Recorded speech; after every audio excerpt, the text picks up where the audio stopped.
வணக்கம். மீண்டும் மற்றொரு நிஜக்கண் நிகழ்ச்சியினூடாக சந்தித்திருக்கின்றோம்.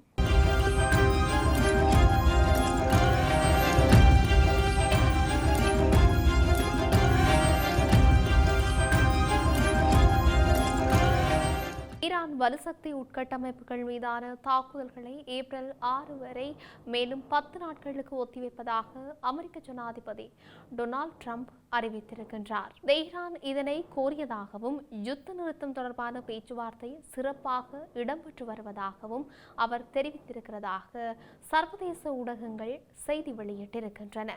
இதேவேளை 2 நாட்களுக்குள் ஹார்முஸ் நீரிணை முழுமையாக திறக்கப்படாவிட்டால் ஈரானின் மின் உற்பத்தி நிலையங்கள் முற்றிலுமாக அழித்து விடுவோம் என்று டொனால்ட் ட்ரம்ப் அச்சுறுத்தல் விடுத்திருந்த நிலையில் இதனை அமெரிக்கா செயல்படுத்தினால் ஹார்முஸ் நீரிணை முற்றாக மூடப்படும் எனவும் முக்கிய நீர் சுத்திகரிப்பு கட்டமைப்புகள் உட்பட மத்திய கிழக்கு முழுவதிலும் உள்ள அத்தியாவசிய உட்கட்டமைப்புகளை மீளமைக்க முடியாத வகையில் அழித்து விடுவோம் என்று தெஹ்ரான் கூறியிருந்தமையும் இங்கு குறிப்பிடத்தக்க ஒரு விடயமாக இருக்கின்றது.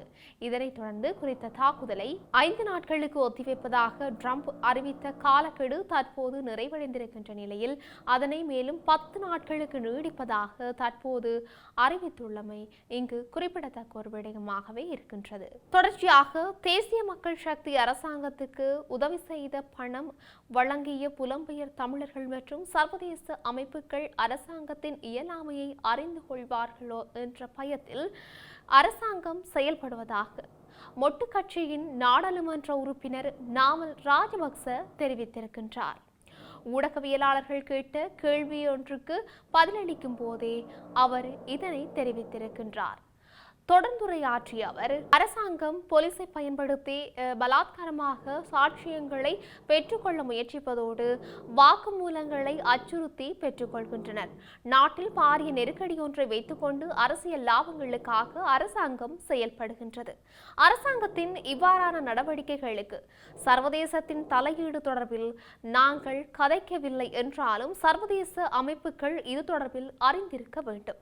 ஏனென்றால் அரசாங்கம் ஆட்சியை கைப்பற்றுவதற்கு அவர்களின் பங்களிப்பும் காணப்பட்டது.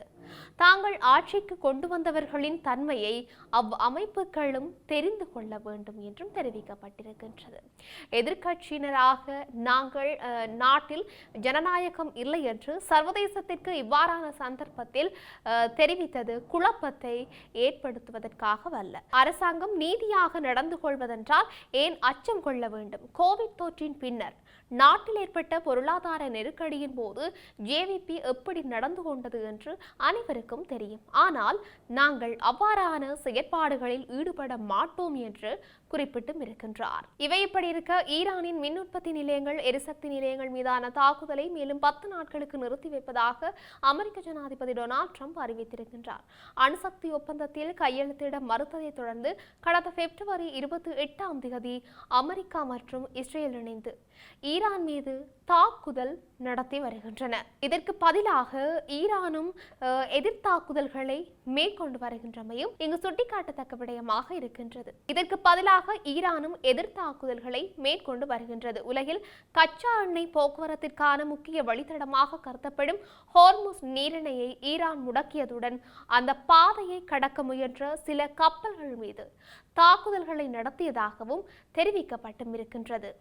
ஹார்முஸ் நீரிணையை கடந்து செல்ல அமெரிக்கா, இஸ்ரேல் மற்றும் அதன் நட்பு நாடுகளின் கப்பல்களுக்கு அனுமதி இல்லை என்று ஈரான் அறிவித்தது. இதற்கிடையே ஹார்முஸ் நீரிணையை 48 மணி நேரத்தில் திறக்காவிட்டால் ஈரானின் மின் நிலையங்கள் மீது தாக்குதல் நடத்தி அழிப்போம் என்று ட்ரம்ப் எச்சரிக்கை விடுத்திருக்கின்றார்.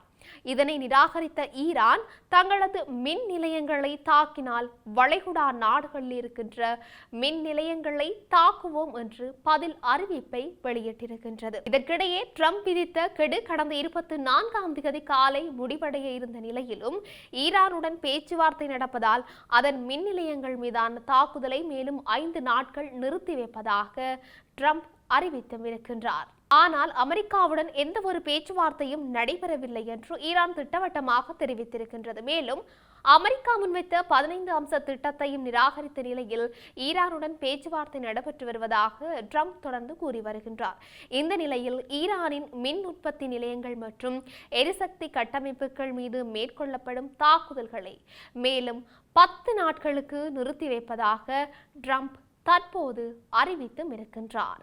இப்படி இவையொரு புறம் இருக்க, முன்னாள் சுகாதார அமைச்சர் ஹெஹலியர் ராம்புக்வெல உள்ளிட்ட குழுவினர் அடிப்படை உரிமைகளை மீறியுள்ளதாக உயர்நீதிமன்றம் இன்றைய தினம் தீர்ப்பளித்திருக்கின்றது.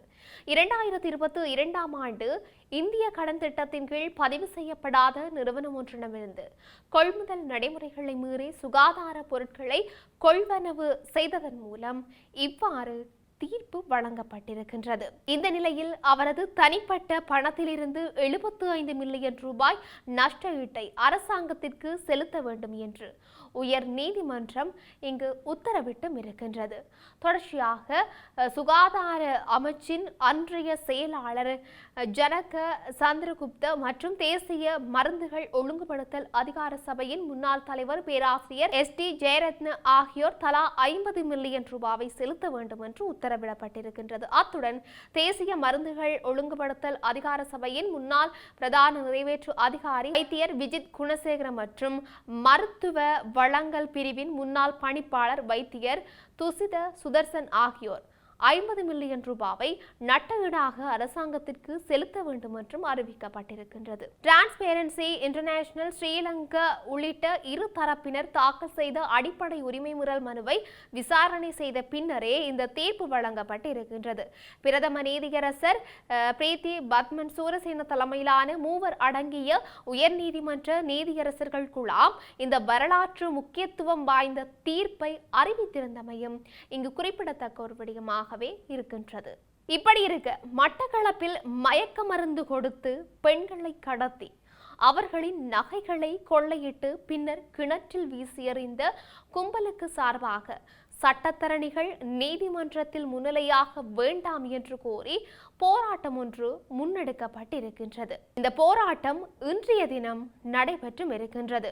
போராட்டக்காரர்கள் மட்டுகாந்தி பூங்காவிலிருந்து ஆர்ப்பாட்ட ஊர்வலமாக பழைய கச்சேரி நோக்கி சென்றனர் மற்றும் மாவட்ட அபிவிருத்தி குழு தலைவரும் அமைச்சருமான சுனில் ஹந்திநெத்தியிடம் மனு ஒன்றையும் கையளித்தும் இருக்கிறார்கள். கடந்த 20ஆம் தேதி கொக்கட்டிச்சோலை நெல்லிக்காடு வயல் பிரதேசத்தில் பழைய கிணற்றில் வீசப்பட்டு சடலமாக மீட்கப்பட்ட வெள்ளாவளி 40ஆம் கிராமத்தைச் சேர்ந்த 48 வயதுடைய நலாயினி ரவி என்ற பெண்ணுக்கு நீதி கோரி உயிரிழந்தவர்களின் உறவினர்கள் கண்டன ஆர்ப்பாட்டத்திற்கு அழைப்பு விடுத்திருந்தனர். இதன்படி மட்டக்களப்பு காந்தி பூங்காவில் இன்று காலை 8:30 மணிக்கு நாடாளுமன்ற உறுப்பினர்கள் ஞா ஸ்ரீநேசன், வைத்தியர் ஸ்ரீநாத், தமிழரசு கட்சியின் நாடாளுமன்ற உறுப்பினர் மற்றும் பிரதேச சபை உறுப்பினர்கள் உட்பட நூற்றுக்கணக்கான பொதுமக்கள் ஒன்று திரண்டு கொலை செய்யப்பட்ட தாய்க்கு நீதி வேண்டும் என்று போராட்டத்தில் ஈடுபட்டும் இருந்தார்கள்.